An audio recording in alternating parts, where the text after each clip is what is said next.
ಪುತ್ರ ನಾಲ್ಗೆ ಟಿಕೆಟ್ ಕೊಡಿಸ್ಬೇಕು ಒತ್ತಾಯ ಕೇಳಿ ಬಂದಿದೆ. ನಾನು ಒತ್ತಾಯ ಮಾಡಿಲ್ಲ. ಜನರು ಮತ್ತು ಜನ ಮತ್ತು ಮುಖಂಡರ ಆಶಯ ಥರ ಬೆಳಗಾವಿಯಿಂದ 2 ಹೆಸರು ಶಿಫಾರಸು ಆಗಿದೆ ಅಂತ ನಾನು ಕೂಡ ಮಾಧ್ಯಮದಲ್ಲಿ ನೋಡಿದ್ದೀನಿ.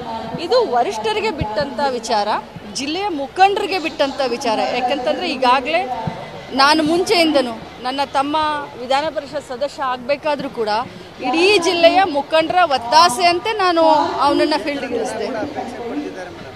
ಕ್ಷೇತ್ರದ ಜನ ಕೂಡ ಅಪೇಕ್ಷೆ ಪಡ್ತಾ ಇದ್ದಾರೆ, ಜಿಲ್ಲೆಯ ಜನ ಕೂಡ ಅಪೇಕ್ಷೆ ಪಡ್ತಾ ಇದ್ದಾರೆ, ಎಲ್ಲ ಸಮಾಜದ ಬಾಂಧವರು ಕೂಡ ಅಪೇಕ್ಷೆ ಪಡ್ತಾ ಇದ್ದಾರೆ. ಬಟ್ ಪ್ಯೂರ್ಲಿ ಹೈಕಮಾಂಡ್ ಏನು ಆದೇಶ ಕೊಡುತ್ತೋ ಅದನ್ನು ನಾನು ಪಾಲಿಸ್ತೀನಿ. ಯಾರಿಗೆ ಅವನ ಜಾಗದಲ್ಲಿ ಯಾರಿಗೆ ಕೊಟ್ಟರು ಇಲೆಕ್ಷನ್ ಮಾಡಲಿಕ್ಕೆ ತಯಾರಿದ್ದೀನಿ. ನನ್ನ ಮಗನಿಗೆ ಕೊಟ್ಟರು ಕೂಡ ಇಲೆಕ್ಷನ್ ಮಾಡಲಿಕ್ಕೆ ತಯಾರಿದ್ದೀನಿ.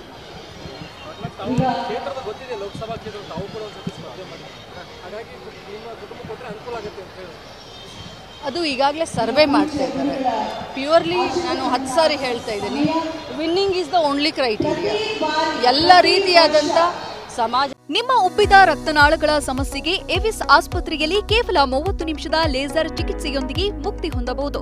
ಹೆಚ್ಚಿನ ವಿವರಗಳಿಗಾಗಿ ಸಂಪರ್ಕಿಸಿ 8088837300.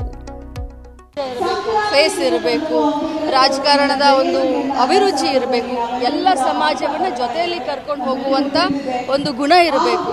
ಸೊ ನಾನು ತಗೊಂಡಿದ್ದೆ ಟಿಕೆಟನ್ನು, ಅದರಿಂದ ನನಗೆ ಅನುಕೂಲ ಆಗುತ್ತೆ ಅನ್ನೋದು ತಪ್ಪು. ಸರ್ವೆ ಮಾಡ್ತಾ ಇದ್ದಾರೆ, ಹೆಸರುಗಳು ಹೋಗಿದ್ದಾವೆ, ಸರ್ವೆಯನ್ನು ಆಧರಿಸಿ ವಿನ್ನಿಂಗ್ ಈಸ್ ದ ಕ್ರೈಟೀರಿಯಾ. ಅದನ್ನು ಅಳೆದು ತೂಗಿ ನೋಡಿ ಹೈಕಮಾಂಡ್ ಡಿಸಿಷನ್ ತಗೊಳ್ತಾರೆ. ಆಗಿರ್ಬೋದು, ಒಂದು ಮುಖ್ಯಮಂತ್ರಿಗಳು ಮಾಡಿಸ್ತಾ ಇದ್ದಾರೆ, ಪಕ್ಷದವರು ಕೂಡ ಮಾಡಿಸ್ತಾ ಇದ್ದಾರೆ. ಅಂದರೆ ಮುಖ್ಯಮಂತ್ರಿ ಅಂದರೆ ಸರ್ಕಾರ ಇದೆ, ಇಂಟೆಲಿಜೆನ್ಸ್ನಿಂದ every day he is collecting information. ನಮ್ಮ ಪಕ್ಷದಿಂದ ಇನ್ನೊಂದು ಅಲಗ್, ಅಂದರೆ ಮುಂಚೆ ಹೇಗೆ ನಾವು ಅಸೆಂಬ್ಲಿ ಚುನಾವಣೆಯಲ್ಲಿ ಮಾಡಿದ್ವಿ, 3 ಹಂತದಲ್ಲಿ ಸರ್ವೆ ಮಾಡಿದ್ವಿ, ಅದೇ ರೀತಿ ಈಗಲೂ ಕೂಡ ಮಾಡ್ತಾ ಇದ್ದಾರೆ.